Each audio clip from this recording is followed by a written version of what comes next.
Dragon Slayer is an academy that exists in the video game our boy loves to play the most. The game has this typical setting where you strive to become a prominent slayer and serve humanity by eradicating the menace from this monster-infested realm. By defeating monsters and completing various quests, you can upgrade your in-game character to a force that can rival the gods themselves. And that's exactly what our boy likes about his game. He's been grinding his ass off and raising his heroes to unprecedented heights. After literally raising 1,000 NPC students to S rank, the system prompts him with a special quest, an exclusive quest only he has been able to access so far. With the quest tagged as EX rank, it goes without saying that the loot he's going to gather from this quest will be EX rank too. Sounds lucrative because he can enhance his heroes to EX level, especially since S rank was the highest you could go just until now. As soon as he starts the quest, he finds himself transmigrated into the Dragon Slayer Academy game. Unlike many transmigration stories, this dude isn't even shocked or confused about how the hell he got into this digital world. It's as if getting pulled into the games you love is something that happens every Tuesday. Regardless, he checks his stats, and as expected, his stats currently stand at 0. No skills, no traits, no equipment, literally nothing.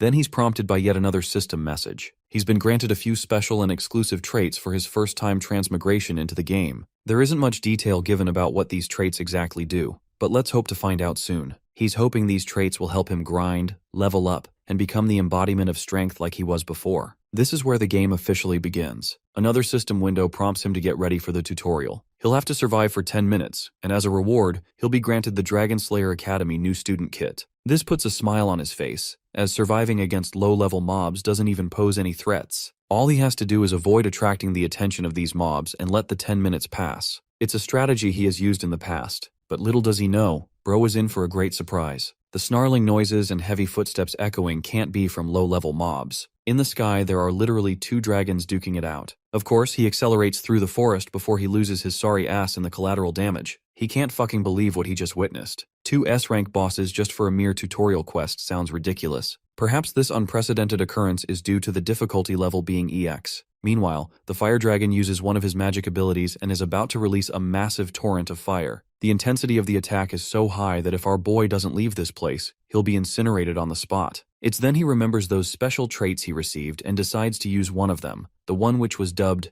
Copy. As the name suggests, Copy basically allows you to temporarily copy others' traits and skills. But to successfully copy a skill, you need to take a closer look at that particular skill. The second requirement to copy a skill is that you first have to identify the target's name and rank. But being the former champion of this game, fulfilling the second requirement isn't that hard for him. And without further ado, he copies the target's trait, known as Elemental Resistance. With the help of this Elemental Resistance skill, he avoids getting burned. It would be great if he could snag a skill too, but he currently can't use any due to lack of mana circulating in his body. Suddenly, he notices the wind blowing backward, all courtesy of this fire dragon who is about to exhale a massive torrent of fire. The other dragon, with electricity traits, is also preparing for a massive breath attack. Sensing the danger, our boy starts running in the opposite direction before he's gone for good. Breath attacks are the signature moves of dragons. Even with his elemental resistance, the risk of getting cooked alive still looms if he gets caught in the mess. As he's running away, both dragons unleash their strength, causing a massive blast. By that time, the 10-minute countdown has run out, resulting in the completion of the quest before he got cooked alive. As a reward, he's been granted the Dragon Slayer Academy uniform, a student ID, along with a train ticket. For Tutorial 2, he has to board the train to find himself at Dragon Slayer Academy. The scene promptly cuts to the train set to depart for Dragon Slayer Academy. With the high influx of students enrolling, the train is jam-packed with no seats to spare. So one of the students with a katana asks a passenger to accommodate him in the cabin.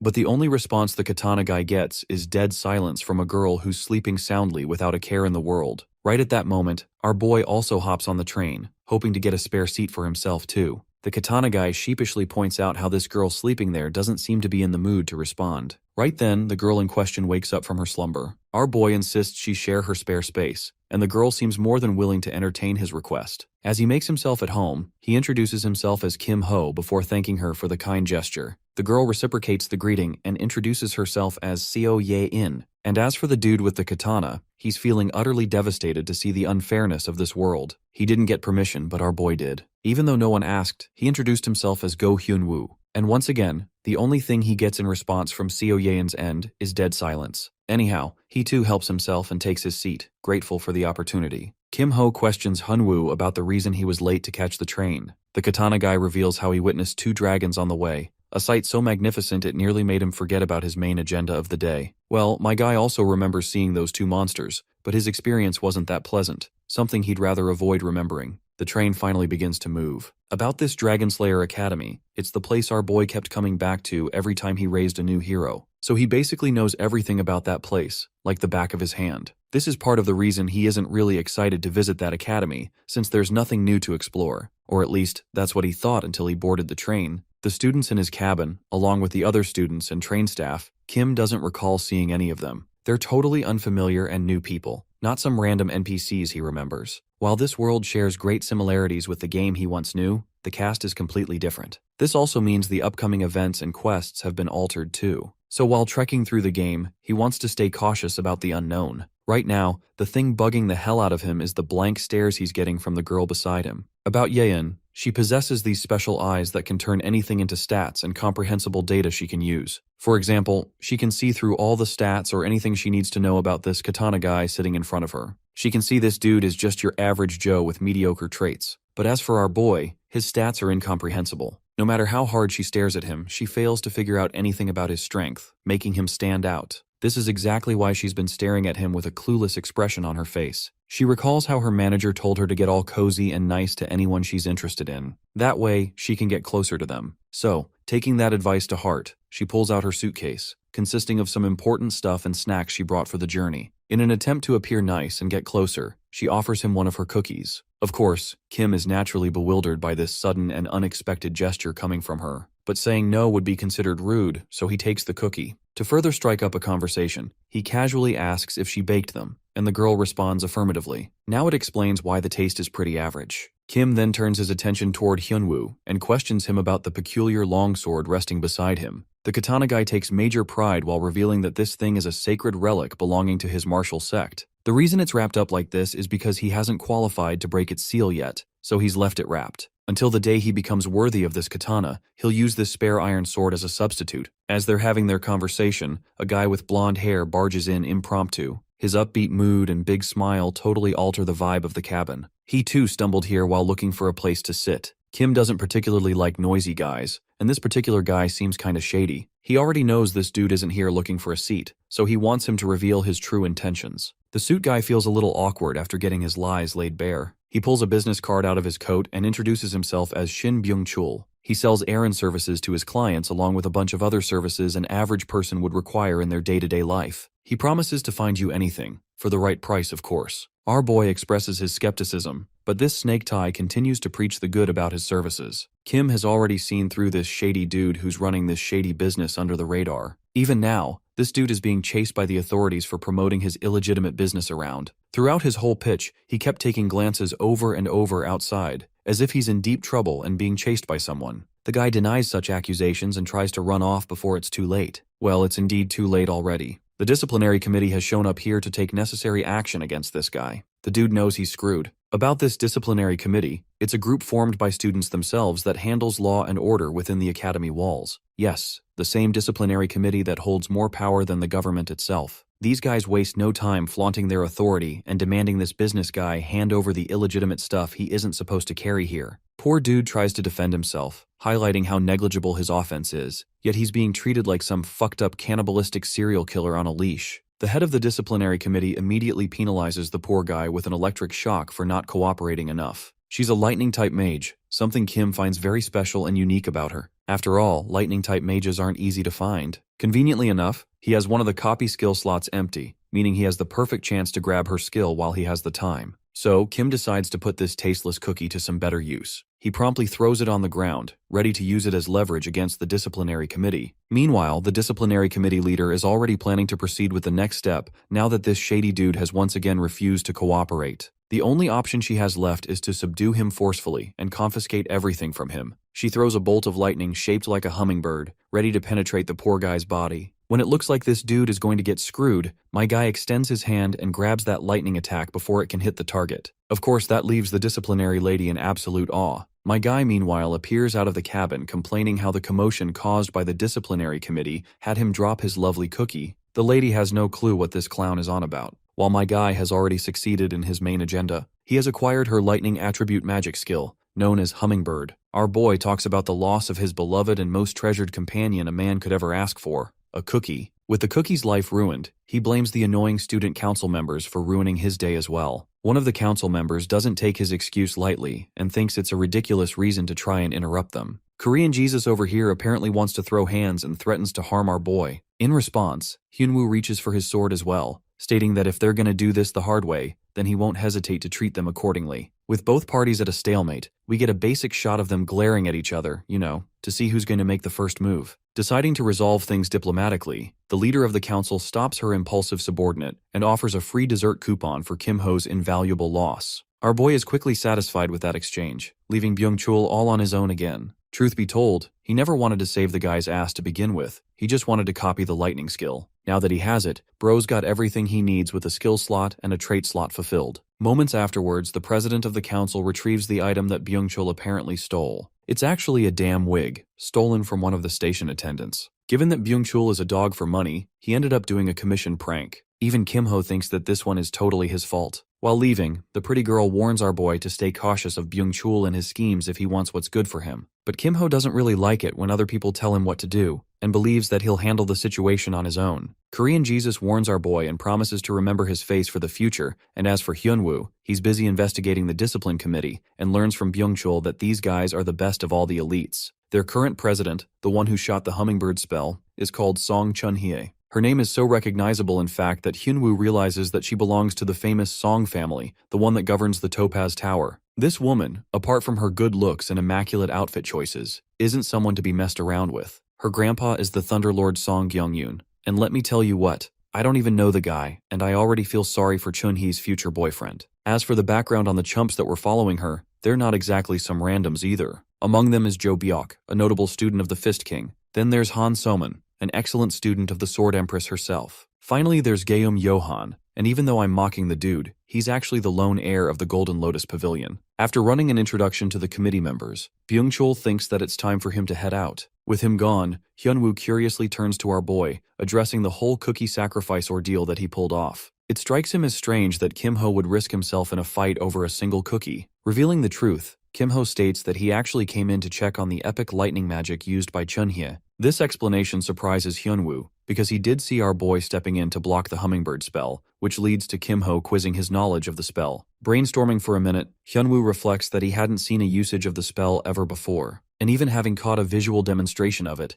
he couldn't even see the released lightning hummingbird. It's as if the attack never intended to damage its victim in the first place, but rather stunning them in place. Kim Ho hears his explanation and agrees with half of what he said. He goes on to delve deeper on why it's called the hummingbird spell in the first place, as it is inspired by the unique flight pattern of the bird. You see, in a typical demonstration of the spell, its performance hinges on the ability of the mage. The fact that she used the hummingbird is a testament to Chunhi's skills. Now, if our boy was up against a professional mage, he wouldn't have been able to catch the hummingbird, as the caster would easily be able to manipulate the flight pattern. But strangely, instead of altering its pattern, it ended up getting caught in his hand. That only signifies one thing. Chunhi needs improvement when it comes to her control of her ability. At this point, Hyun Wu is genuinely impressed by our boy's in-depth explanation and fascination for a spell. By the way, there's one other observation that Kim Ho made when the spell fired off. He assesses that Chunhi is talented for being able to use an E-rank ability with only a D-rank strength stat, further implying that she has access to either a strong trait,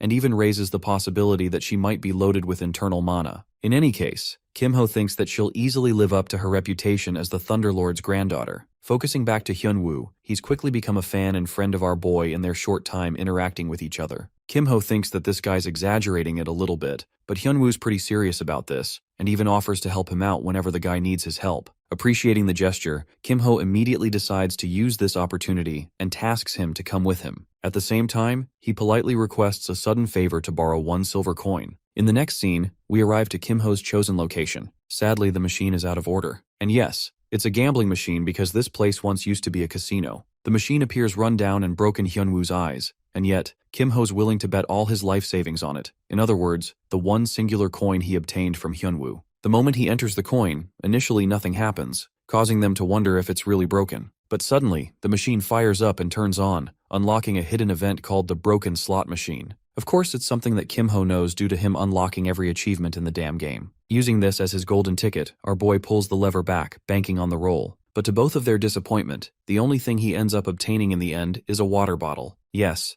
not the wooden stick of destruction, or the unyielding fork sword, or even the secret American technique called the farmer's shotgun. Just a water bottle. Hyun Wu doesn't get what Kim Ho's doing over here, while our boy quickly explains that what they're doing is actually in direct violation to the rules of the academy, because obtaining any item from the machine is considered wrong. This makes Hyun Wu realize that he's basically standing by as a watchman, while our boy is using the lever back-to-back in order to reap the rewards of the machine. He also suspects that they'll be fine because the committee generally doesn't come by. And well, let's just add that to a famous last words before death documentary, because only 1 second after, the discipline committee member Soman quickly comes to check on what they're doing. Soman reminds them of the consequences of using the machine, which will result in demerits. Clearly, the situation has flipped over its head, causing our boy to instruct Hyun Wu to keep her busy for a bit. The cute girl also reminds Kim Ho's accomplice that he's going to get punished too for helping a student violate rules. But to her disappointment, Hyun Wu genuinely doesn't mind facing the consequences. In fact, he unsheathes his blade, intrigued to test his abilities against the student of the Sword Empress.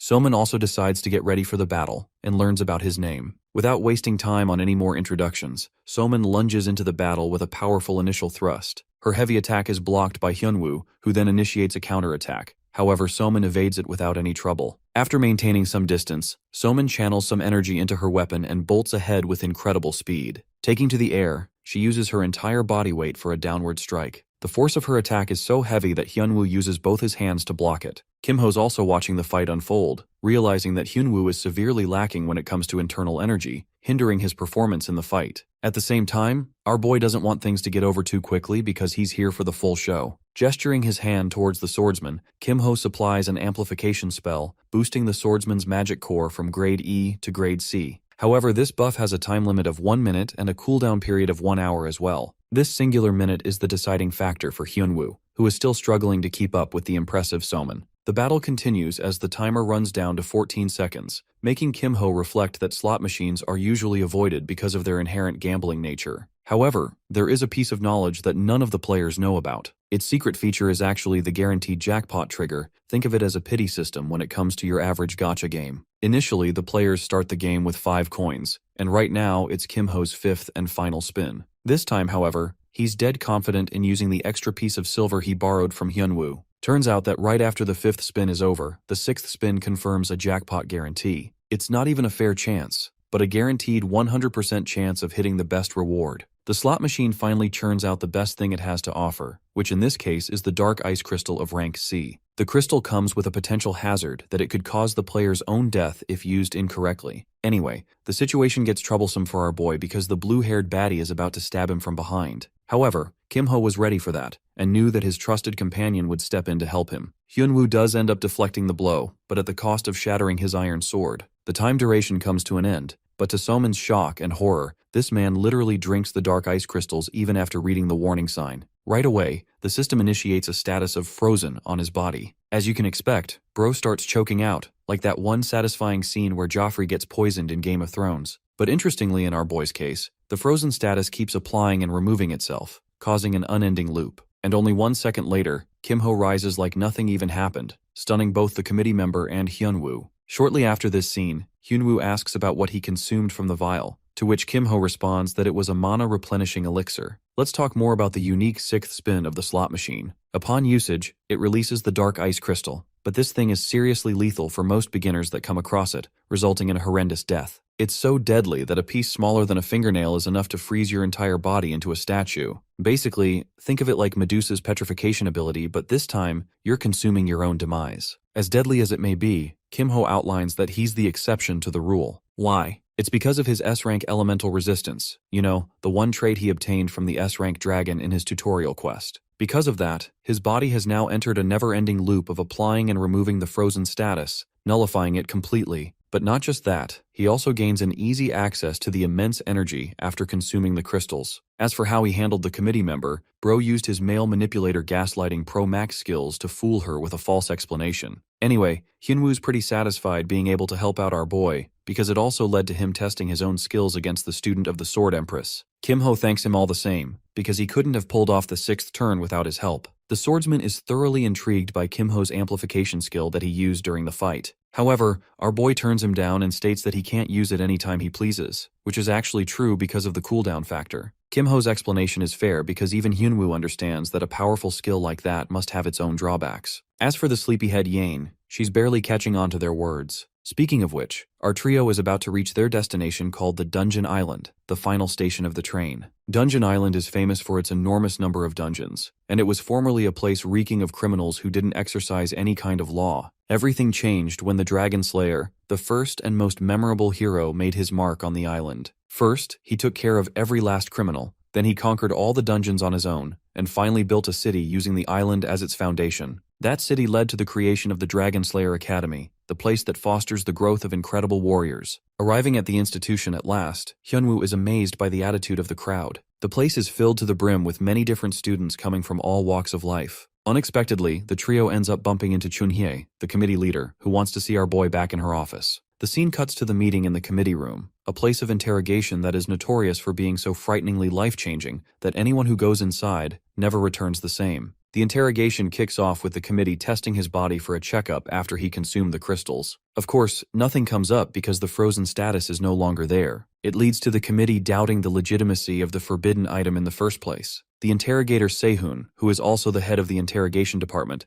makes it clear that if he dares to disobey the council, he'll get punished properly for the consequence. Even though no one got hurt this time around, they're not going to be lenient with our boy if he ends up here a second time. With that, the meeting concludes, much to the disappointment of the council leader. The thing is, the entire situation seems sketchy from start to finish. They don't understand our boy's intention to even use the machine if he wasn't aiming to obtain the forbidden item. And then there's the fact that the kid consumed it in front of their eyes. And in the end, nothing came up in the scanner report. Based on her observation, Chunhi strongly believes that their suspect has obtained some kind of illegal skill, and she recommends checking his current skills with something called the magnifying glass. Sehun agrees that they could do that, but highlights the problems that arise when nothing comes up as a consequence. If they use the method of magnifying glass, they have to be certain in their claims. Chunhi quickly realizes her faults and apologizes, while the senior tells her to handle things with patience. He also recommends that she quickly hurry to the entrance ceremony, or else she'll miss it. In the next scene, we have our boy returning to his group among the other freshmen. He's just completed tutorial number 3 by attending the ceremony on time, rewarding him with a few silver coins and a weapon selection ticket. Even though it's classed as rank E, it's better than not having anything at all. With this, he's also assured himself a good return on the coins he lost. Anyway, the entrance ceremony quickly begins, but it doesn't exactly give off the best impression ever. You see, the dude who comes to represent the school appears to be a low-tier junkie who looks like he's being paid to talk. Apparently, this guy once used to be the leader of the main Dragon Slayer squad. Because of tradition, the principal of the academy is always selected among the retired heroes who served on the front lines. Back at his prime, this same dude held a fancy-ass sword and stood at the top among other heroes. So aside from his looks, the guy is pretty cracked. Hilariously, he's infamous for being rejected by a certain saintess, and some suspect that it happened recently as well. I think I finally understand why bro looks like the way he does. He's battling the almighty friend zone. Anyway, the principal starts off by welcoming the new students of the academy. He talks about the academy's foundation, which, as its name suggests, is to create heroes to defeat dragons and help nurture them to become proper dragon slayers. The first hero of their time emphasized the word slaying, because he sought each of the students to understand the importance of becoming one. Kim-ho understands that this is supposed to be a welcoming announcement, but goddamn, the yap session is so long and cumbersome that half the students are falling asleep. I'm gonna go ahead and do you guys a favor by skipping the unending announcement dialogue. We get to the part where this man finally comes to the end of his announcement. The announcement concludes, and the only person excited like a puppy is none other than Hyun Wu, who finds it a meaningful experience, while any normal person like our boy couldn't stand it one bit. The swordsman has apparently grown used to long yap sessions because of his old master's ranting. Anyway, the ceremony reaches its second stage, as the students are reminded of the updated list of forbidden items for the year. If they're found possessing such items, they'll face consequences accordingly. Aside from that, the new students are going to be tested in the ground level of a dungeon to prevent any risks in the future. Instructor Four Eyes places importance on keeping it a safe environment for everyone and reminds them to follow rules. With that, the ceremony reaches its end. The students are in disbelief. The eternal announcement of death has finally ended. Right away, Byung-chul finds our trio and offers to get food with them. Also, it appears the dude has found himself a new tattoo because he probably pissed off the cute beast in the background. Anyway, Byung-chul tells them to eat well because starting from tomorrow, their lives will change with the first class. That same night, Hyun Wu and Kim Ho pleasantly discover that they're going to be dorm neighbors from now on. Our boy quickly goes inside to get comfortable, but he can't allow himself the sweetness of sleep just yet. Instead, he sits on his bed in a meditative stance, focusing all of his efforts to accumulate mana and build a core. It's about time we talk about the concept of a power engine. To use any skill that requires mana, one needs the use of a core. In reality, our boy has never crafted one before, but because he's played this game more times than he can count, he knows the theoretical aspect of it. Plus, he's already imbued a dark ice crystal with his mana, so that's pretty good for him too. The perspective cuts to Hyun Wu, who also appears to be in a meditative position, analyzing his fight against the incredible Soman. She has been his real opponent for a long time, and though they were both holding back much of their strength during the duel, the result would have been a lot harder to conclude in a real match. In reality, when Kim Ho came up and buffed the swordsman's core, he allowed this guy to survive much longer than he should have. In other words, Hyun Wu thinks of our boy as a master. It's the impression that remains constant in all of his interactions with Kim Ho. Not only does this guy maintain a calm composure, but he also has a sharp head on his shoulders to see through any situation. That's why Hyun Wu is at a crossroads and wonders if he can really trust him and ask for his help. However, he quickly comes to the conclusion that it isn't right to make it a transactional relationship with his first friend. Instead, he prioritizes helping himself with his own abilities. And that leads us to the next day at the temporary classroom. The students are all gathered here chatting about, and the sleepy Yain has finally arrived too, even though her groupmates thought she'd end up pretty late. Surprisingly, the classroom doesn't have a teacher around. The class has already begun, but still no one's here to take control, which leads to the impression that their teacher isn't a punctual person. Finally, someone steps up and enters their class, causing the students to feel excited at first, but horrified in the next moment. Yeah, well, you'd understand too once you see this guy's face. Looking like a serial killer who has just escaped jail, the teacher announces himself as their homeroom teacher, Lee Sudok. Right away, he addresses one of his students to inform everyone of his famous name. The terrified girl quickly reveals that he's known as the Villain Hunter. She gets it wrong and tries again by calling him the Human Butcher, which is another one of his nicknames. Meanwhile, our boy is reflecting on his understanding of the situation. Let's zoom out and focus on the Academy's world itself. This place is the one stronghold where countless S-rank heroes are forged with limit-breaking capabilities. Of course, some of them turn out to be terrible people and become villains to fulfill their own goals. Sudok, their teacher, is actually a hunter who tracks down such people and beats the shit out of them. In other words, this man is the definition of aura, because he's out here beating dangerous S-rankers for sport. In fact, he got his name because he's notorious for killing more villains than capturing them. Sudok makes it clear that he didn't want to become a teacher and only applied upon the insistence of the principal. He's someone no one wants to fuck with, and he's known for his perfect execution. And with this task of teaching, he intends to do the same with his students. Bro is so horny for perfection that he outright threatens to kill the students if they fail his exams. Ah yes, what better motivation than literally having your life on the line? Initiating his first class, Sudok addresses the grading system of their school. First off, the written exam criteria qualifies for 30% of the total score. Then there's a behavioral score of 10% for maintaining a clean record, a freebie for behaving well. Of course, the same score can easily drop to 0% if the students aren't careful and affect their overall grade. Sudok sarcastically states that he's going to make sure to keep an eye on each one of them, so that he'll get to see at least a bunch of his students survive graduation. Next up, he talks about the practical exams, encompassing two sections, dungeon quests and player versus player matches. As the name implies, the students will be tasked to conquer dungeons and then face off against each other for a score. The ranking criteria for this will be rated relatively to the other students. Long story short, with 3 sections encompassing 90% of the score and the attitude section containing the last 10%, the overall evaluation reaches a total score of 100. With the scoring criteria resolved, the teacher wastes no time taking his freshmen to the arena. Here, there's already multiple matches going on. Remember what Byung-chul felt so excited about yesterday? The player matches is what he meant. The rules of the match are known for changing from time to time depending on the setting.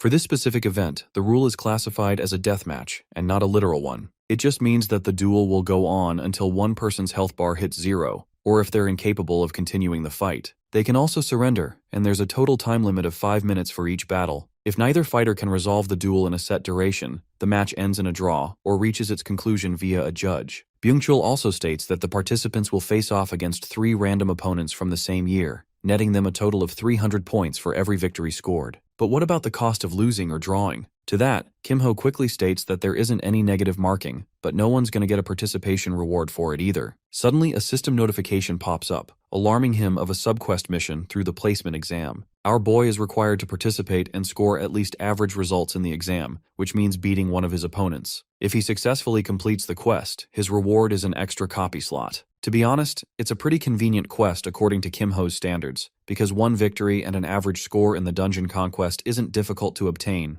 However, something even more important to his attention is actually the opportunity to learn about the skills of the other students. Because here, he'll be able to spot exceptional talent which he can later use in his quest to create X-level heroes. If not that, he can always copy their traits or skills to his own advantage. Just a few moments after his thoughts, the announcer calls our boy's name alongside his opponent to step to the battlefield. Right away, Kim Ho sees the scarlet-haired beauty representing the Ruby Tower, who specializes in flame magic. They're known for their high-damage firepower, which is also the reason Kim Ho loved maining them back when he played the game. However, right now this girl's about to become his test subject for the upcoming 5 minutes. By the way, she's a bit disappointed going up against a dude with zero reputation surrounding his name. To her, he's just a damn nobody. Not just that, he's carrying a sorry-ass earth staff, which honestly looks like a glorified can for an old man. It's almost insulting to her that he's brought a pathetic E-rank staff. From these observations, she concludes that her opponent definitely isn't from the Emerald Tower, which also implies that he's not an Earth Specialist mage. This makes her wonder if his goal is to use support magic with the staff. She theorizes on his usage of the staff, as their fight quickly kicks into motion. Manhwa treats him as a supporter caster and prepares a powerful combustion skill, deciding to end the battle in one move. Right after she cast her ability, the audience found themselves enamored with her representation of the Ruby Tower. However, to Yanhwa's complete shock, her opponent's health is fully intact. It's true that she wasn't expecting a one-hit kill, but the fact that she couldn't even dent this guy is just insane. When the smoke clears, our boy confidently smiles at her confused state. The fight is on, and Yanhwa is already on edge, questioning why her attack didn't connect. Thinking that her opponent must have deployed the Dispel ability, she changes tactics and decides to use a spell that can't even be blocked by a Dispel technique. What she does is cast a column of explosive flames all around him, forcing her opponent to choose his options carefully as any misstep could be detrimental. But to her shock, our boy remains unaffected. That's right, look at him standing majestic without even trying. It pisses of Yanhwa to the point she casts a third ability, invoking a powerful spell called the Fire Pillar. The attack is aimed right towards Kim Ho's head and detonates in a firestorm upon impact. The large column of flame shocks the crowd, impressing them once more with the might of a powerful representative of the Ruby Tower. However, things aren't as conclusive as they seem, because once again, Kim Ho appears completely unharmed. All this time, she has been banking on her confidence with the spells of the Ruby Tower, and yet nothing is even leaving a dent on his health. In response, our boy finally makes his move, deploying the same hummingbird technique he picked up from Chunhi. Clearly, Yanhwa wasn't expecting a lightning spell coming being used by a support type. She manages to evade the bird initially, but Kim Ho skillfully changes its trajectory to strike her from behind. Yes, he just gave her a backshot charged by lightning. On her knees, Yanhwa succumbs to the paralysis effect of the hummingbird spell. With the duel reaching its definitive conclusion, our boy recommends they end the fight. He thinks it's going to be terrible for his opponent if she ends up revealing her entire arsenal to the rest of the crowd. It's going to be problematic for her future matches to come. Despite his condescending words, Yanhwa ultimately decides to accept defeat, shocking the crowd completely. Their expectations were completely subverted, just like the atrocious ending of Game of Thrones. Anyway, Kim Ho doesn't like the fact that he's gathered so much attention right in his first battle, so he intends to be cautious from now on. Hilariously, he gets called up again for his next fight, not giving him any time to rest. This time, Chunhi is going to be our boy's opponent. Yes,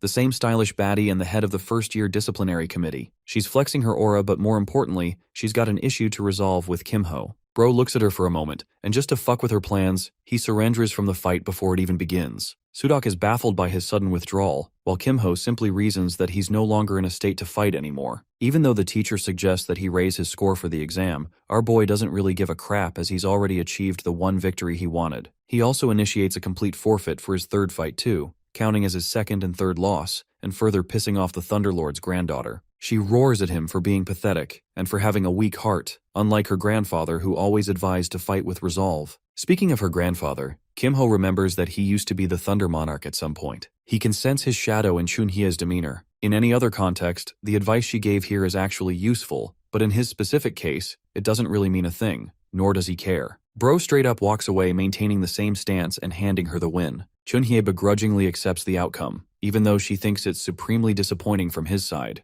Before leaving, Mr. Ragebaiter 9000 tells Chunhi to also send him his beloved dessert coupon that she promised. That little snarky comment gets under her skin so bad that it's a miracle she doesn't explode. Can't say the same for her next opponent though. Yang Jihong appears in the arena expecting a nice fight against someone from the Topaz Tower, but he had no idea that he caught Lady Lightning over here at a bad time. The result? Well, she fucking obliterates his body with lightning strike from Zeus, and within the first second of the battle, the fight is already over. The burns on her opponent's body are pretty bad, adding to her overall terrifying aura in Byung-chul's eyes, who thinks that Kim Ho made the excellent decision to stay the F out of her sight by forfeiting the fight. Did I just drop a bar? Ironically, she's glaring at him with a bombastic side-eye, with so much intensity that even Byung-chul couldn't avoid noticing it. But our boy doesn't care, or maybe he's too ignorant for his own good. He's impressed by her flashy debut as the Thunderlord's granddaughter. Meanwhile, the rest of the audience is actually fed up with the way Kim Ho forfeited his second and third fight. They're starting to think that dumb luck is the only reason he survived against Manhwa, and it's exactly the kind of perception that our boy wants his image to be. So while shit-talking is usually a bad thing, in his case, it's a positive thing. Anyway, Chunhi is queued up for her third and final fight, but only this time, she's up against the beautiful Seo Yain, also known as Korean John Wick's daughter. To everyone's surprise, Yain ended up as a gun duelist. This fight is building up to be something worth watching, because gunners typically have a unique advantage when it comes to facing off mages. People are starting to think that maybe Chunhi will lose this duel after all, but our boy thinks that it's too uncertain for now, so they'll have to let things play out. To make it even more fun, Kim Ho is happy to place a bet to determine the victor for 5 silver coins. Being the greedy little rat that Byung-chul is, he immediately accepts the bet. The fight between the resolute granddaughter of the Thunderlord and the mysterious and emotionless duelist officially kicks off. Yain seizes the advantage by firing off numerous shots via her amplified bullets. As expected of Chunhi, the girl quickly blocks the bullets with little to no difficulty. Things are going just as expected in the eyes of Kim Ho, because he fully understands that Chunhi's mana pool is exceptional. What she does next is conjure up numerous hummingbird spells. The birds are advancing their way to Yain, who is still focusing on shooting her shots. The gunner manages to evade both of the birds, but just like our boy, Chunhi commands and controls the birds to alter their trajectory and attack Yain from behind. Unfortunately, she gets swiped across her face, stunning her immediately and knocking Yain to the ground. Of course, it wasn't a direct hit, because if it had been, the stun effect would bring about the end of the fight. Still, Kim Ho says that it still slowed down Yain's movement. And with the first bird electrocuting Yain, it's obvious that she won't be able to dodge the next attack. So things are playing out exactly like our boy predicted, and will result in Chunhi's victory. But then comes an element of surprise. The badass Yain throws out a smoke grenade to confuse her opponent, causing the smoke to blind her vision. It's an interesting tactic that surprises Kim Ho, because any other grenade wouldn't have landed against Chunhi.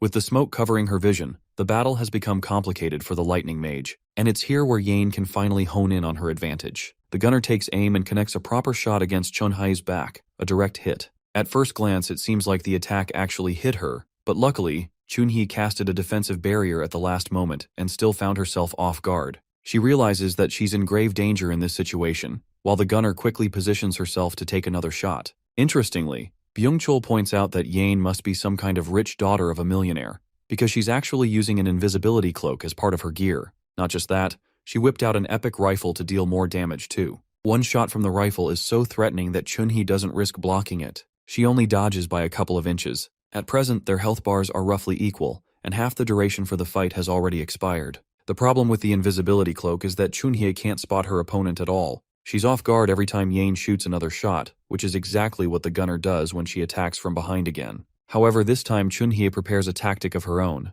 Thanks to her barrier, she's able to track down the mana bullet's exact trajectory, helping her narrow down her opponent's exact position. In the small time window she has, the determined lightning mage unleashes a wave of electricity on the ground, causing it to make its way to Yain, and forcing her to leap away. Despite having escaped the initial attack, she's in trouble because Chunhi has locked her sights. Then there's the fact that the gunner won't be able to dodge her next attack while in mid-air. The hummingbird quickly makes its way to Yain, stunning her with a solid direct hit. Unfortunately for Chunhi, the moment the attack connects is exactly when the time duration runs out. Even though Yain flops to the ground with a lower health bar than Chunhi, the fight is over. Byung-chul is shocked while Kim Ho appears unsurprised, because after seeing the committee leader's skill, he can confidently say that no one can best her in a direct flight. By default, because Chunhi has more health, she is ruled as the victor. At the same time, he finds Yain's abilities to be rather impressive to have lasted this long. As for the bet, poor Byung-chul ends up losing and surrenders the coins, but he wants to place another one right away to gain back the money. Our boy realizes that this dude is addicted to gambling, so he declines the offer. Back at the arena, the majestic swordsman Hyun Wu has arrived to face his opponent, the Fist King's disciple, Joe Bak. Because this fight appears interesting, Kim Ho agrees to the bet and concludes that the Fist King will likely win. Byung-chul thinks our boy is far too ruthless to his own friends to say something like that, but Kim-ho's just stating the facts of the matter. Of course, the gambling addict doesn't understand his point, but Kim-ho expresses that he'll find out soon enough. Let's get to Hyun Wu's perspective, who understands that his friend is watching. This time, he intends to show his best skills, even though it's going to be tough for him. He unsheathes the iron sword, while his opponent Byok wonders why he refuses to use the blade on his back. Unfortunately, Hyun Wu expresses that he's unfit for it for now, but the Fist King's disciple doesn't really care. After all, he plans on dealing his 100% going into this fight. With both fighters preparing their battle stance, the fight kicks off. The assault is Byok, who outmaneuvers against the swordsman's first slash, and quickly gets into position for a fiery punch. Even Hyun Wu can testify that this guy's movements are top tier. By the way, that punch just now is so damn strong that Hyun Wu could feel the full weight of it even after blocking. In fact, his entire body is sent flying from the impact alone. Hyun Wu fully understands the critical situation he's in.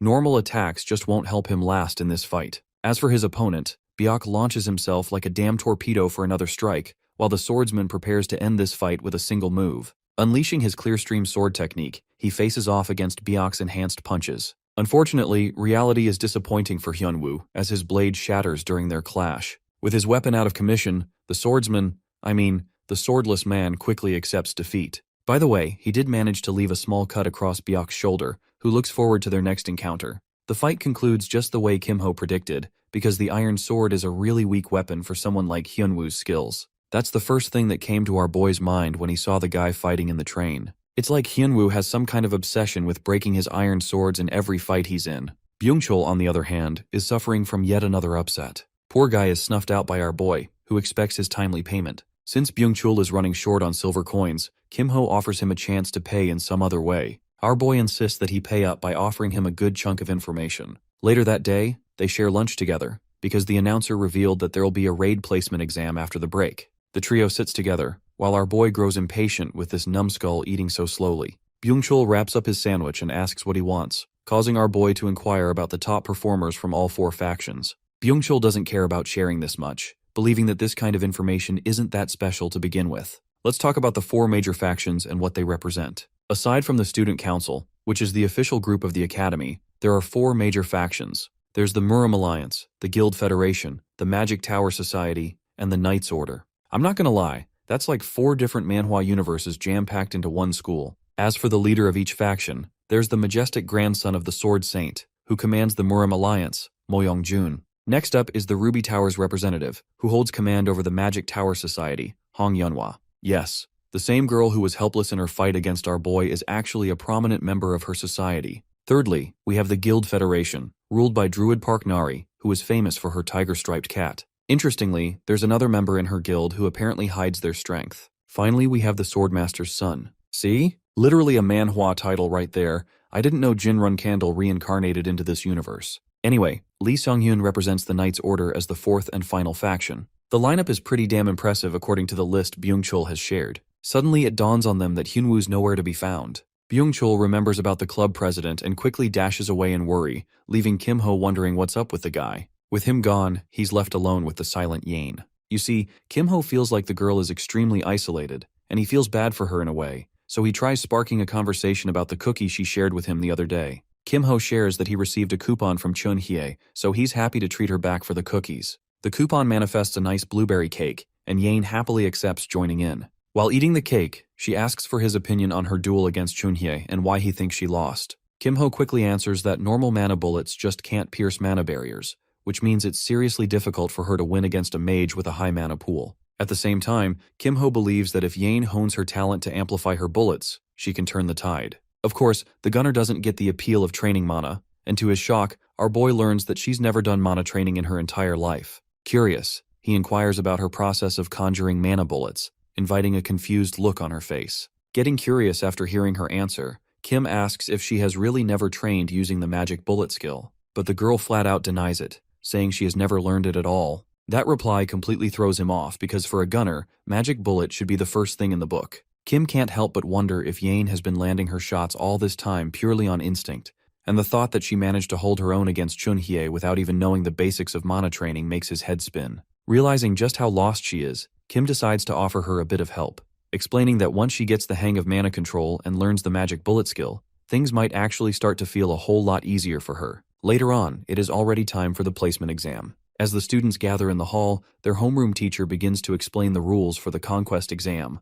Standing in front of a portal, he tells them that the test will take place inside the dungeon known as the Mist Forest. The nervous guy then starts laying out the dungeon's special conditions, starting with the first rule called high score. It basically means the number of monsters each student defeats within 10 minutes will be counted as their score, so the objective is to take down as many monsters as possible before time runs out. The second rule is something they call the fixed zone, and to put it in plain terms, it is more or less a rank-locked area where every piece of gear, every trait, and basically everything gets downgraded to F rank. The homeroom teacher informs everyone that even their core will be affected by this rank lock, and warns them not to get any funny ideas, especially when it comes to managing their mana. After laying that out, he starts calling names one at a time so the students can head into the dungeon. The room quickly fills with groans and complaints as most of them start whining about how unfair the rules are, which only makes the teacher realize just how useless the majority of them seem, aside from a few decent ones like Han Somi and Choi Jung-pi who might actually stand a chance. Next up, he calls in the following batch, which includes Kim and Yain. As they prepare, Kim casually tells her to try using a rifle and recommends going for headshots on anyone who dares to get too close. Meanwhile, Chunhi can't help but find it strange that some guy who is not even a gunner is busy giving out tactical advice like he's some sort of expert. After that, they split up, and Kim steps into the dungeon alone. It's been a while since he last visited this place, so he takes it as a chance to test just how much stronger he's gotten. As the timer begins, he wastes no time and takes down a goblin who clearly thought his little ambush was clever enough to work. In the Mist Forest, monsters spawn wherever they want, making things tough for students who aren't used to the chaos. But like with every system, this dungeon isn't without its flaws, and Kim knows the biggest one lies in its fixed patterns that tend to repeat. Thinking back on the goblin's position, he figures it might be part of what's called the C pattern. With that in mind, he readies his short blade and throws it right on cue, nailing an ogre straight through the eyeball and into the skull. For a second, he wonders if he even needs a staff anymore, and grins as he casually picks up the fallen monster's weapons like they're just handing out loot. From there, he starts stacking up points like crazy and dives into the fight without holding back. While he's on his rampage, two trolls think they've found the perfect target and charge at him, but things don't go their way at all since Kim doesn't even flinch. Just before heading out, Kim remembers that there's a replay feature and quickly deletes the footage, knowing that if the system ends up syncing the monster behavior with his exact moves, it could land him in some serious trouble later. With barely 3 minutes gone, he already has more than enough points to complete the subquest requirements and figures it's best not to draw any extra or unnecessary attention. As he steps outside, he spots Yain walking out looking completely drained and mumbling about how tough it was in there. Seeing Kim come out so early makes the homeroom teacher recognize him as the same guy who once chose to forfeit a PvP match, and now here he is again, not even lasting the full 10 minutes. In his mind, he scoffs at what he sees as a weak mentality, and silently mocks the idea of someone like Kim ever becoming a dragon slayer. But that judgment shifts real quick when he checks the ranks and realizes Kim has already made it to the mid-high tier bracket. The fact that someone reached that level in such a short span seriously messes with his expectations, since it's the first time he has seen anything quite like this. Deciding it's worth keeping a closer watch on this kid for now, he calls up the next group of students, which includes Hyun Wu and the rest. Kim then checks the leaderboard and notices that even the top talents like Lee and Moyoung Jun seem to be sitting around Han Somi's level, which makes him wonder if maybe Hyun Wu could actually pull ahead, and right then, it happens. Hyun Wu takes first place with the highest score, proving he's not just riding on luck. Impressed by the result, Kim praises his friend the moment he steps out, but Hyun Wu quickly shifts the credit, saying it was all thanks to Kim for letting him reset during the PvP match. Of course, not everyone's thrilled to see them succeed, and a few people nearby throw some passive-aggressive comments about Kim, but Hyun Wu starts getting riled up while Kim casually winks at him, signaling him to ignore the noise and save the energy. When Kim asks if the test is done, Hyun Wu points out that Chunhye's score hasn't shown up yet. Meanwhile, inside the dungeon, Chunhye is clearly struggling as goblins surround her and she barely manages to slow them down. Just then, she remembers what Kim said to Yain about aiming for the head and decides to try it herself, channeling her mana into one solid point while drawing her bow for a heavy shot. In the end, her score ends up being pretty low, and as it flashes in front of everyone, she gets flustered and mutters under her breath about how unfair it is to show her score like that. The homeroom teacher then calls off the exam and announces that the results will be out tomorrow, telling everyone to rest up till then. Right after dismissing the class, he heads straight to the computer guy without wasting a second and demands to see the replay from Kim's conquest exam. The guy tries pulling it up right away, but things take a turn when he realizes the replay wasn't saved at all. That clearly doesn't sit right with the teacher, so after a bit of digging, they end up finding out the obvious truth that Kim had deleted the footage himself, which definitely raises suspicions. He knows if our boy kept going at the rate he was going, he would easily go over 2,000 points soon. At first, he thinks that it is possible he is one of the apostles of the evil lord who infiltrated the academy, so it would be smart to quietly prepare countermeasures against him. Four Eyes asks him if he should report the case to the principal, but the homeroom teacher decides to observe for a little longer because if they don't present solid evidence at once, he thinks Kim will go underground and become even harder to catch. As he walks away, Lee concludes if our boy really is an imposter, he will reveal his true colors soon enough. Meanwhile, at the cafeteria, our hero along with Hyun Wu and Yain grab some coffee. It seems they have gathered at the cafe to make sense of the really confusing booklet they got over a nice cup of coffee. Our boy tells Hyun Wu to bring out his student ID and check the points. He explains that the number he sees are available points that act like currency in the academy. He continues that points can be earned from dungeon quests as stated in the book, and although they can be used to buy items or services, they can also buy recordings that can be accessed right before a student leaves the dungeon, including replays of other students. As he shows off the replay of Soman, he buys for 100 points. Seeing the recording of the blue-haired girl accessible so easily leaves Hyun Wu completely speechless. Kim says since Hyun Wu has a solid score, his probably sells for a lot of points too, and that's exactly what happens. As Hyun Wu watches in surprise, he gains 300 points from people buying his dungeon replays.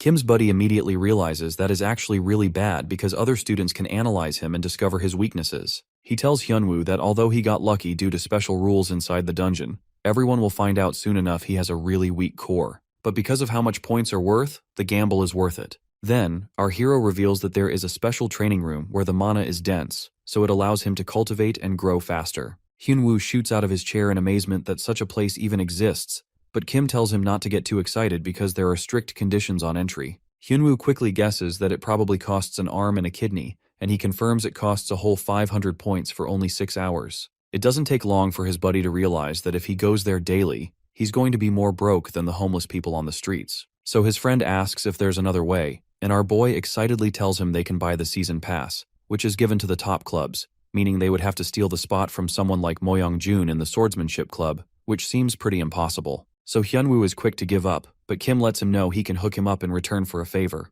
With a sly grin, he says he wants Hyun Wu to dive into the deep dungeon once he is strong enough, and explains that it is a deadly place compared to the mist forest they just went to. Without any hesitation, Hyun Wu confirms that he has a warrior spirit, so there is absolutely no doubt he will take him up on the offer. Hearing that, Kim tells him to grind as much as he can, saying he will somehow get the season pass for him in 2 weeks. After that, he heads to the workshop to make another sneaky deal. Inside, he sees a shut-in busy in the dark who asks him to state his business. Our boy politely greets his senior and says he would like to join the Magic Engineering Club, so the guy asks him why he came straight to Workshop 4 instead of 1, and he says that the people from Workshop 1 sent him here, really pissing the senior off. The guy straight up tells him to say what he wants and leave instead of annoying him. As he turns around, Kim notes that his senior has a B-rank magical engineering skill and happily copies it without any respect for consent. After that, he looks around in search of something, and the moment his eyes land on it, a sly grin flashes across his face. He grabs a shiny blue cube and asks his senior if it's valuable at all. The man says that it's pretty useless trash because it's so complex no one can replicate anything like it.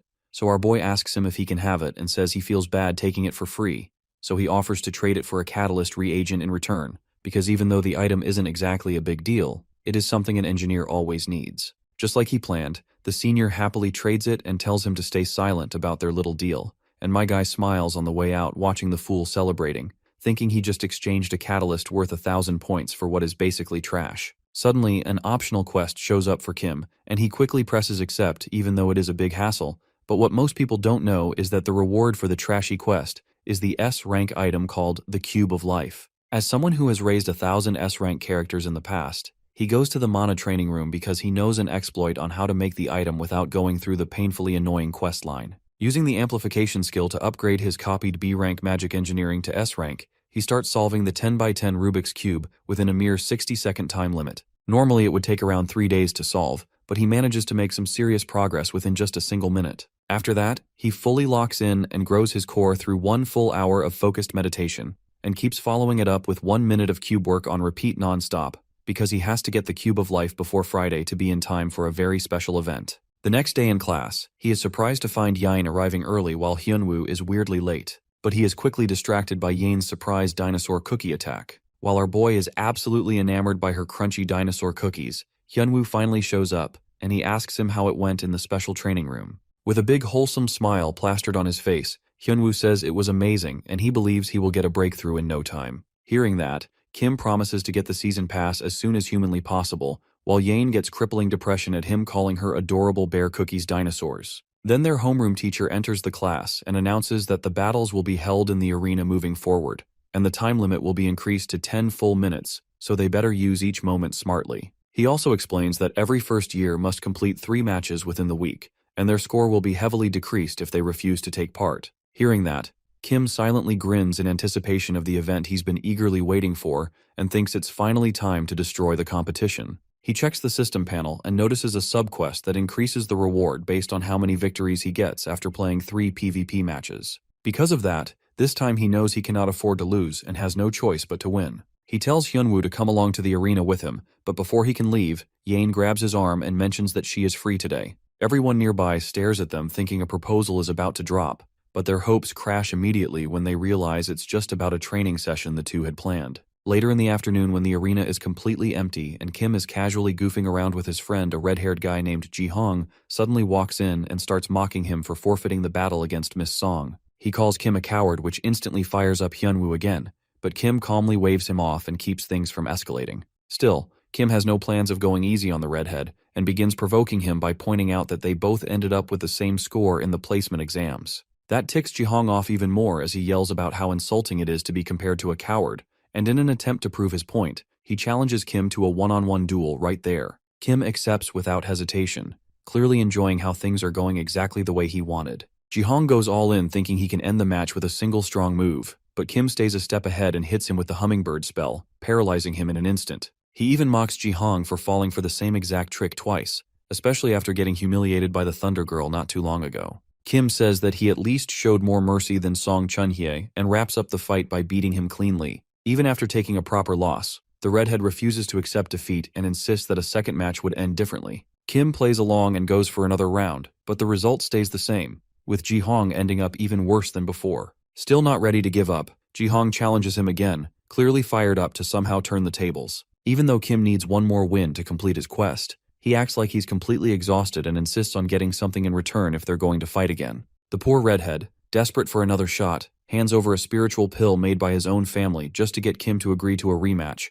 only to be defeated the exact same way yet again. This time, the beating finally knocks some sense into him, and Ji-hong admits his loss, even apologizing for all the rude stuff he said earlier. He tells Kim he was wrong to call him a coward and says he misjudged him, but Kim casually tells him to keep acting like he's a coward for now. While the request seems a bit sus, Ji-hong ends up agreeing without pushing any further. Once he's done stacking up his 3 wins, Kim checks in with his friend and finds out that Hyun Wu has also managed to secure 2 victories. Hyun Wu says he still has one more match to go and tells Kim to head off first while he wraps things up. Kim then makes his way to the mana training room where he starts working with Yain, patiently teaching her the basics of magic bullets and helping her grow stronger. The girl turns out to be a fast learner, and the way she picks up everything leaves Kim genuinely impressed. Their training keeps going until it's finally her turn to fight, and she walks into her match against a green-haired guy named Kwak Ji-cheol. The guy tries to get clever by using the terrain to stay hidden, but Yain just smiles and takes him out like a bird on a wire, securing herself a clean and easy win.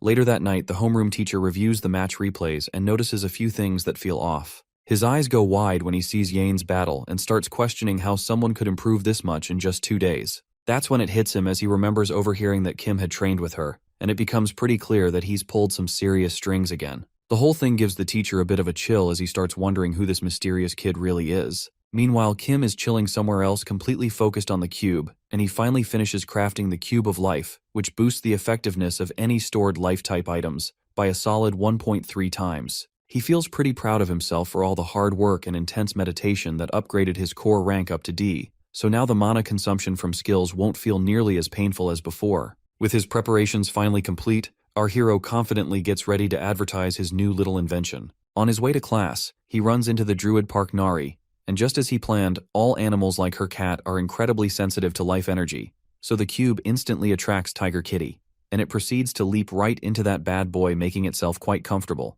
Nari apologizes for her overly curious cat being so pushy and politely asks it to come out, but as a druid she instantly senses the rich life energy emanating from his strange invention. Right then and there, Kim tells her he has to go, so it would be great if she could take back her cat more clingy than his ex. Intrigued by the mysterious cube, Nari asks him if he is from Class 3, and after that she finally takes her leave while still apologizing, resulting in a major success in Kim's quiet mission to grab the Nature Club's attention and snag that precious season pass. Then, he gets fully ready for his long-anticipated main event. Later in class, the teacher is reading off some boring lecture, but he intensely waits for just one more minute until the event is triggered. After class ends, the students begin unwinding and chatting around, when suddenly a deep red aura shines brightly, and a pulsating orb appears out of absolutely nowhere. Lightning erupts from the mysterious orb and strikes every student in the room, but their panic is short-lived as it disappears just as fast as it came. At first, they think nothing really happened, but as they begin to notice numbers printed on each other's foreheads,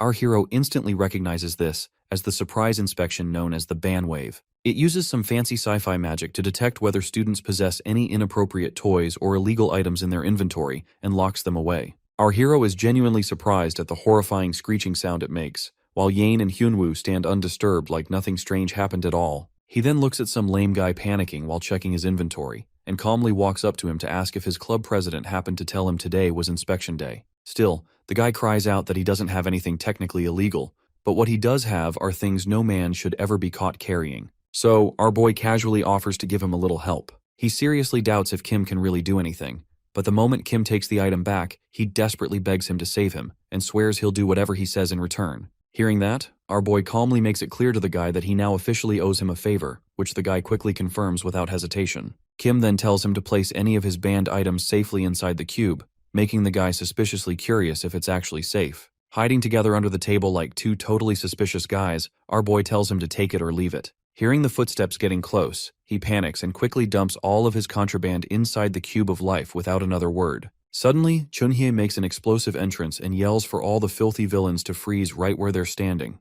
She immediately notices the boys hiding under the table and demands to know what exactly they're trying to hide. But our hero casually gets up and replies that they're just having a private boys' talk, and it's none of her business. The guy with the number on his forehead backs him up, insisting they weren't doing anything suspicious at all, but Chunhi tells him to empty his pockets of whatever sketchy trash he's carrying anyway. Then she turns to Kim and tells him to bring out whatever he's hiding too, because the orb doesn't lie, and she's hit with disbelief when it fails to react at all. Dumbfounded, she stares while Kim excuses himself and strolls off, feeling quite satisfied that he managed to obtain the cube of life just in time for Friday, because demonstrating the usefulness of the only item that can bypass the ban wave will give him serious bargaining power. After class, he walks back through the hallway with the same guy, who can't stop thanking him non-stop because he probably wouldn't be breathing anymore if he got caught carrying the bad stuff he had. With a cheeky smile, Kim casually reminds him that he didn't exactly do it for free. Our boy then tells him to head straight to his club president to reclaim the items, and the guy nervously admits she's actually been wanting to see him for quite some time. You see, the Thieves Guild is responsible for moving all the illegal items throughout the entire Dragonslayer Academy, and right at the door, our boy watches the clueless guy innocently say hi to his boss, only for her to kick him square in the face for making her work on an off day. She then proceeds to beat the poor guy up, saying he totally wasted her precious free time. Watching her go completely ham on him, Kim finally says hi to remind her he's still standing there, and the lady instantly calms down and introduces herself as Gu-young, president of the Thieves Club. She immediately jumps into business mode and demands that he show her the item he claims can completely bypass the bandwave system. Seeing the cube of life up close, she can't believe it exists just like the rumors have said, and she even admits it's getting her so heated she wants to steal it for herself right now. Still, our boy reminds her she'll get caught immediately since all Magitech items have an anti-theft feature, leaving her amazed that the thing is Magitech. Hearing that, her over-the-top excitement dies down, and she leans back, asking what our hero is really after, while also explaining there's not much they can offer right now since the club is kind of broke at the moment. But he assures her that he won't ask for anything they can't actually do, and then politely requests that she personally escort him into their temporary underground storage room for a little private business discussion. That instantly sours her mood, and she narrows her eyes, asking him if he's actually being serious, because the temporary storage room is the place where all the confiscated contraband gets dumped right after being caught by the ban wave. She explains it's usually screened within 1 week by the higher-ups, after which it all mysteriously vanishes to a place no one knows anything about. However, our boy calmly claims he already knows the president herself will be heading there in a day or two, so she asks him to just be honest if he is a lackey working for the disciplinary committee. He shrugs and lets her know that he's got nothing to do with that stuck-up bunch. In fact, he's on pretty bad terms with them. Hearing that, she says, While she is thankful for the help earlier, his current request isn't exactly something easy she can pull off without problems. Just then, he catches her completely off guard by saying he already knows the temporary storage is guarded day and night by members of the disciplinary committee, and that while breaking in is already tough on its own, getting out after the job is nearly impossible. That's exactly why he offers her a solid deal that she only needs to help him with getting out, and in exchange, he will hand over the Cube of Life. The president pauses and seriously ponders his proposal, realizing it would be incredibly useful for the Thieves Club to hide their most valuable items inside a magical cube that not even the bandwave can detect. As she ponders it over, he locks eyes with her and gives her one last opportunity to accept the deal before it's off the table completely. Overlooking the site where the covert operation is about to go down, the thieves have gathered. Before making any drastic moves, club leader Dang Yu-young did a preliminary headcount, making sure everyone was present. Everyone was accounted for, but her thieves were confused with the addition of an unknown rookie. Without giving up much info to her members, Yu-young simply stated that the kid is there to help. Naturally, the senior thieves were skeptical of the boy. The job is risky enough as it is. Adding another rookie into the mix could mess things up. Davin, the club's tech girl, and support from outside the site verified that preparations are complete. As one final piece of advice, the leader warned Kim Ho to avoid standing out at all costs. Once they're in, the priority is nabbing rare small items. Infusing their legs with shadowy powers, the Thieves Club charged forth. The technique was called Silent Steps, a handy B-rank movement tech. Since the life cube had been crafted, Kim Ho felt free to clear magic engineering from his skill slot and replace it with a crucial stealth skill. All it takes is seeing the club execute the tech. Meanwhile, the sole guard manning the entrance was wholly unprepared for what was about to happen. Suddenly, he saw bizarre butterflies flying around him. When he figured that something fishy was going on, the butterflies had already detonated, turning into a restrictive substance through shadowed flight. It was a perfect rope and gag to deal with unprepared guards without causing severe harm. In this old building, the third floor secretly houses a ton of confiscated treasures. It's only natural that the authorities placed countless security spells around the place. After bypassing a decent bit of those traps, the group was spotted by a patrolling guard inside. The patrol tried to raise his staff but was quickly tied up and neutralized by the thief twins. Afterwards, they encountered even more guards, and the group swiftly and efficiently dealt with security personnel without unnecessarily shedding blood. They eventually reached the final corner leading to the temporary storage room. Before breaching the mother lode, Dang Yu-young pulled out an artifact for a final check. Through a magic glass, she spotted a troublesome goblin-looking guy guarding the door to the storage room itself. He's a third-year hard-ass wielding an A-rank axe called Hell Cleaver. For a thief like Yu-young, this is the worst matchup possible. It looks like Kim Ho has to step in and lend some help early tonight. He turned to the girl boss and confirmed if she had Shadow Dream in her skill list. There are only a select few people who know about that technique, but there's no time to explain how Kim Ho became aware of it. After getting confirmation, he gave her a little touch and used Amplify to elevate the C-rank Shadow Dream up to A-rank. They are losing time, so there is no time to wallow in surprise. Yu-young used Shadow Dream and spawned more butterflies than he had ever summoned in her life. The purple flyers quickly swarmed around the axe-wielding bastard. Like the brute that he is, this dude started swinging his giant weapon in an attempt to cleave little ass bugs. Of course, that did not end up working at all. As soon as one of the butterflies got in range to explode, a chain reaction was triggered. The axe brute was taken out of the equation in one blow. He looked like a cocoon ready to come out with wings. A-rank skills are A-rank for a reason. Yu-young made a mental note to confront the freshman about all this crazy shit after the mission is finished. With the last line of defense neutralized, the thieves were left to feast on treasure. While they were looking for shiny and valuable stuff, Kim Ho did a little personal shopping on his own. The banned item list at the academy mostly restricts items with dangerous side effects. If it's something that damages the body or mind, it will be banned. Tonight, Kim Ho is targeting banned items with elemental penalties, like this shock stone that causes paralysis. With his S-rank elemental resistance, these items are practically free of drawbacks. After a few minutes of careful scouring, he finally felt satisfied with his haul. Since they have a little more time, he might as well browse for some skill books. Skills with severe elemental penalties tend to be strong after all. Browsing through stacks after stacks of skill books, he finally found something that caught his attention. It was a smoldering book giving off incredible heat. Since Kim Ho is lacking in the combat skills department, this grimoire depicting a fiery fist is a godsend. While the team was packing up the loot, some unexpected guests barged in. Dragonslayer Academy's Student Council President, Song Chun-ki, and second-year Discipline Committee member Guak Seung-jae have come to complicate things. Dang Yu-young wasn't fazed. She was more annoyed than anything. They might have picked the wrong night to pull this operation off. Not willing to hear them out at all, the Student Council President demanded complete surrender and a peaceful transfer to the disciplinary room. The longer this operation drags on, the worse it will get for the thieves. In that case, Gyu Young pulled out one of their contingencies and yelled at her people to split up and escape. She dumped something into the ground, generating a shadow haven that conceals allies inside for a few minutes. Of course, that was enough time to get out of dodge. Guak Sungjai pulled out a divination crystal and quickly tracked down the thieves still stuck inside the building. After passing the word to the entire security team, getting out of the old building just went up to hard mode. On his way out, Kim Ho was interrupted by a big boulder barreling in his direction. Thankfully, he had good enough reflexes to dodge the stony schmeat. Guak Sungjai calmly walked out of the corner, praising Kim Ho for dodging such a well-executed sneak attack. Sungjai is up to date with his homework. He knows most members of the Thieves' Club, but this black-haired kid was entirely unfamiliar. Perhaps a freshman. Kim Ho didn't even give a verbal response. He's smart enough to hide his speaking voice in front of the authorities, and Guak Sungjai respected that. If he won't speak, that essentially means surrendering is off the table. All around the ground, sharp stone pikes protruded and tried to destabilize Kim Ho. After closing enough of the gap, he summoned an electric hummingbird.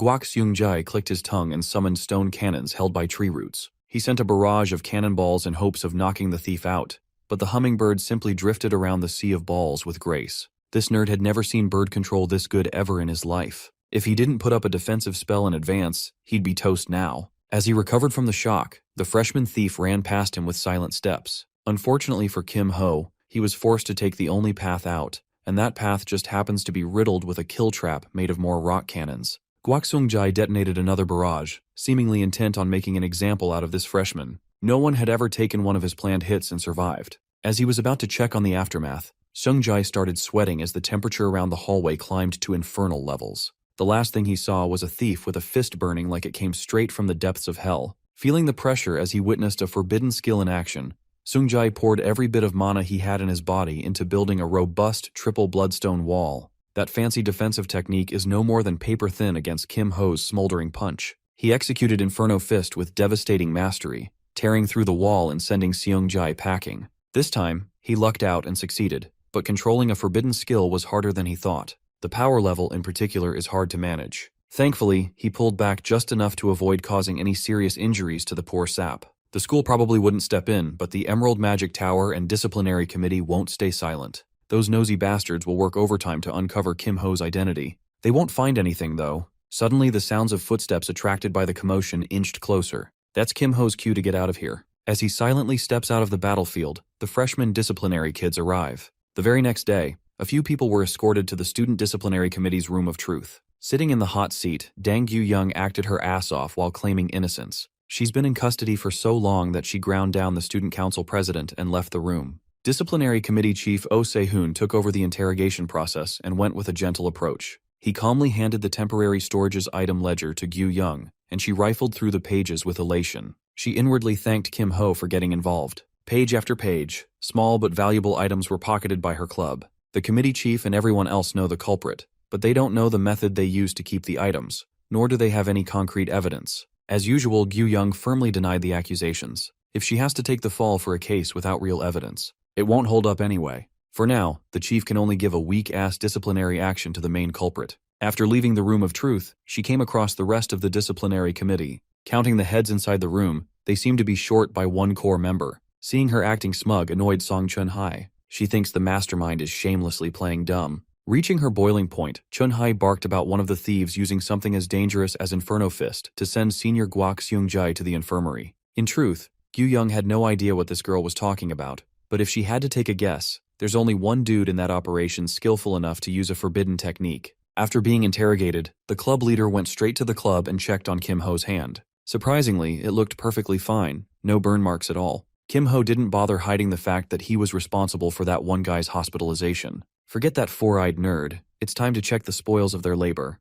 Looking at the plethora of treasures safely stored in the life cube, Gyu Young drooled in excitement. She had never seen a soup of pretty colors like this before. With this bountiful harvest, the deal should be considered fulfilled. Just as Kim Ho was about to leave, Gyu Young stopped him with a proper invitation to join the Thieves' Club. She promised to take care of the rookie if he lets her. Last night she saw arrogance and greed. In her eyes, this boy is the embodiment of a perfect thief. It might sound like an insult, but it's high praise coming from her. Either way, Kim Ho passed on the recruitment offer. He reckoned that this girl only wants him partly because of the life cube. He already has plans to sell this thing, though. More than anything, he needs special practice room season passes, about 4 of them. Besides, the immunity to the ban wave is just a bonus feature. The cube's real strength is its core ability. He promised to reveal the item description to her in exchange for a small favor. Kim Ho just wanted to plant some seeds by passing a message to the head of the Magitech Club. Some news about a freshman completing a 10 by 10 by 10 cube. Gyu Young agreed and was flabbergasted upon reading what Life Cube is really all about,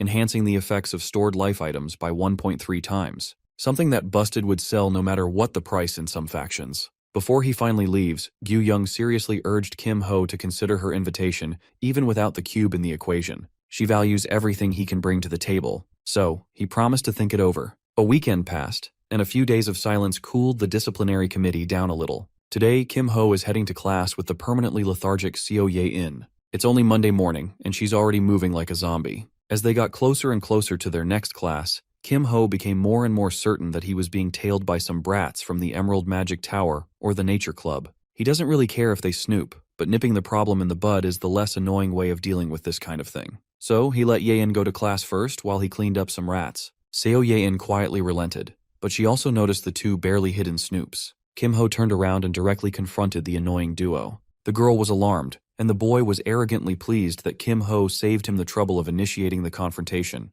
He proudly claimed to be a mage from the Emerald Magic Tower. The blue-haired girl was much more polite with her approach, formally inviting Kim Ho to meet their leader. Of course, he firmly rejected such an invitation. If the tower leader needs something from him, the leader can come himself instead of sending lackeys. The boy was pleased that Kim Ho wasn't cooperating. Putting on a glove, he had been itching to hit someone to the batter in the message. In that regard, Kim Ho agrees. Without giving the rat a chance to finish his monologue, Kim Ho sent a hummingbird flying. Upon landing, it completely paralyzed the green rat, making him convulse uncontrollably. Miss Rat watched her partner quiver on the ground, not knowing what to do. If it's a fight they are looking for, Kim Ho is always open for business. Knowing that she's no match against someone as decisive as this guy, Miss Rat apologized for causing trouble. Judging by the hummingbird's movement, she could tell that this Kim Ho guy is a skilled fighter. She apologized and he turned around. At least one of the rats had enough brain cells to know when to quit. Miss Rat believes that the rumors about Kim Ho being a coward are nothing but a lie. Mr. Rat, on the other hand, believes that the Ho simply got lucky with a hit. He was already plotting his revenge when a magic bullet cut through the bullshit and hit the back of his skull. Miss Rat quickly scanned the surroundings, terrified of the unseen sniper that could be hiding anywhere. She tried to be polite and smart, but Miss Rat was implicated and shot in the head. The Emerald Magic Tower representatives were effectively neutralized. In the class, the instructor discusses how dungeons are designed to drain those who enter. Running out of resources inside is tantamount to failure. Surprisingly, Seo Yain got in her seat later than Kim Ho. Maybe because she was busy sniping some bitches outside. Finally, the instructor announced that their next raid test will be in a time attack format. Surface-level dungeons can be challenged multiple times in practice mode, but you only have one shot at the real thing. For a time attack, one must rest the target and destroy the totem within 5 minutes to pass clear. Students are encouraged to practice their most efficient route before the live raid starts. Since this will be a duo challenge, Shin Byung-chul immediately clung to the last exam's top scorer, Go Byun Woo. Kim Ho gave the guy the go-ahead to pair up with another one of their friends. It looks like his partner has already been decided as soon as the instructor announced. Seo Yain clung to his sleeves while declaring that they are a pair now. Just when you think Miss and Mr. Rat are done being punished, we turn our attention to the Emerald Magic Tower. Some smooth head guy with the power to control trees is pouring his anger and frustration on his lackeys. His brother, a disciplinary officer, was beaten by a thief after all. Smoothhead managed to control his emotions, dropping Mr. Rat before things could get out of hand. Sitting on his wooden throne, Smoothhead wallowed in his bad premonition. Emerald Magic Tower President Mok Jung-hwa plans to meet the infamous Kim Ho under the advice of the Nature Club's president, Ha Soo-yeon. The tower's reputation is in the gutter. Perhaps they could bounce back a little if they get their hands on that weird cube. Jung-hwa plans to take it as payment for insulting Emerald. Hearing the boss's plan, Mr. Rat spoke out of turn and volunteered to be deployed once more for a chance to redeem himself. He insisted that he was just careless the first time around. Jung-hwa is open to giving him a chance for redemption, but failure would result in expulsion from the club. Even with such stakes, Mr. Rat confidently took on the mission. Just to be safe, Mok Jung-hwa agreed to lend Mr. Rat a golem to help crush that enigmatic freshman. While schemes are cooking in the Emerald Tower, our boy is running around the Goblin Swamp alongside Seo Yain. This is their first practice run, just a trial to get a decent feel for the time attack trial. To earn both the top reward in solo and duo dungeons, the system gave Kim Ho under a minute to clear both tests. The solo dungeon won't be a problem since he could go all out there. The duo assessment is a little trickier. If he taught Seo Yain the fixed pattern of this goblin-infested swamp, speedrunning would be a breeze. However, giving her a cheat code like that won't help her grow naturally. She would benefit more from practicing her own rotations and routes. A few minutes of running and gunning later, the duo finally arrived at the flooded goblin's den, the swamp's boss. Before engaging, Kim Ho asked his partner if she wanted to go with dodges or full offensive right away. Beating a boss nets the team 120 bonus points. With such a tasty reward in line, how could you not risk it for the kill? Kim Ho got into the most optimal position to support Yain's DPS using the control that Hummingbird provides. Unfortunately, the boss monster was not dumb enough to tank an obvious attack with his body. Nevertheless, the Flood Goblin's attention was drawn, leaving Yain wide open for a clean shot with her rifle. Upon pulling the trigger, she hit the back of the goblin's bald-ass head. Her magic bullet doesn't have enough damage to pierce through and kill in one shot. If anything, it just made the boss more hostile and erratic. Madly swinging his sword, the Flood Goblin shifted his aggro onto the sniper. In such close range, the rifle's advantage is completely nullified. Even so, Seo Yain did not panic even for a second. She calmly raised her aim and pulled. Part of her confidence comes from her trust in Kim Ho, who always makes the right move at the right time. Using Amplify on herself, Hummingbird's rank has been raised from rank E to C for a limited time. As a result, the bird became bigger and more pronounced. Its voltage is higher, and the paralytic property is even more potent. With a completely stunned goblin in her sights, Yain lined up a brutal 5-meter shot. The practice run was a smashing success. Adding their kill points, time remaining, and clear bonus, the duo scored 649 points. They shaved their best time by a lot since the first run they tried, and there's still room for improvement. Before running it back, Yain asked her partner if he could demonstrate that magic shot technique again. After spending more and more time with her, Kim Ho realized just how competitive this girl really is. She's clearly annoyed that the goblin boss didn't fall when she had the first clean look. Since she wants to work on specific parts of her game, it would be better to head to the training center. In the shooting range, Kim Ho devised an extensive lesson on a skill called Discharge. As of now, the quality of his partner's mana shots is top-notch. However, she's merely using them as tools and nothing more, effectively wasting their potential. To demonstrate with an easy example, he shaped a magic bullet and pretended that his hand was a mana gun. This way, he was able to show a more detailed demonstration of the quick mana release with a perfectly timed snap. This is the core principle of Discharge. It's similar to shooting a normal mana shot, but grasping those minuscule adjustments could really change the technique and power drastically. Following his instructions, Seo Yain tried to emulate Kim Ho's finger gun demo. When she tried to send it forward, the bullet illogically fired backward. For a great gunner, she weirdly lacks all the basics. To lower the difficulty a little, they downgraded to just shooting mana shots instead of forming bullets. Seo Yain's assignment is to perfect her mana shot while Kim Ho grabs something to eat for dinner. As he was about to leave, she offered him a black card to use to pay for the food. Based on the luster on that thing, Seo Yain must be a filthy rich young lady. Upon arriving at the cafeteria, Kim Ho took advantage of the unlimited funds and got a little bit of everything. While he was ordering at the counter, that swordsman, Han Soman, noticed him from across the room. Song Chunhi turned her head and bit the metal fork she was using in half. Composing herself, this is actually a perfect chance to confirm something that's been bugging her for days now. Running up to Kim Ho, she asked if she could see his hand for a moment. The unidentified thief who used Inferno Fist during the storage incident is still out there. Imagine Chunhi's surprise when she heard that the thief was an expert with hummingbird skill, someone connected to the Thieves' Club. She happens to know someone who fits the criteria perfectly. Disguising her weird request as palm reading practice, Chunhi was eager to check if Kim Ho had burn marks on his hand. He acted flustered, playing along with the girl's naive game. So he raised his hand and let Chunhi observe and prod him as much as she wanted. When the first one turned up clean, she demanded to see the other one. After careful scrutiny, she found not a single sign of burn. She was in a daze and forgot to let go of Kim Ho's hands. She thought she had it all figured out. Now she's the one flustered while running away from the awkward situation. Deciding to tease her a little bit, Kim Ho demanded to know his fortune from the palm reading. More specifically, he wants to know about the future of his love life. Annoyed at his blatant rage bait, she yelled that he had some tough days ahead of him. Big time! While the rest of the committee is winding down, this headstrong girl is still hunting the culprits. Thankfully, Kim Ho played this interaction well enough to stave off further suspicion. The next day came, and the Kim Ho Yain duo is still at it again with a speedrun practice. This time, she opted for 2 pistols instead of one big sniper rifle. This way, she could barrage and blitz goblins with sheer numbers. After dealing with the small fries, it's finally time to bring out the literal big guns. As usual, Kim Ho took on a more supportive role by spamming hummingbirds as a stunner while Yain dishes out the lion's share of damage. This time, her shots weren't only crisp and deadly, they were powerful enough to tear through goblin weapons uninterrupted. Adding the remaining time, kill count, boss elimination, and clear bonus, The duo scored 728 points. After that clean performance, Kim Ho gave Yain the praise she deserved for perfectly integrating what she learned yesterday into her battle skills. For the first time since they met on that train, Kim Ho saw the sleepy lady smile.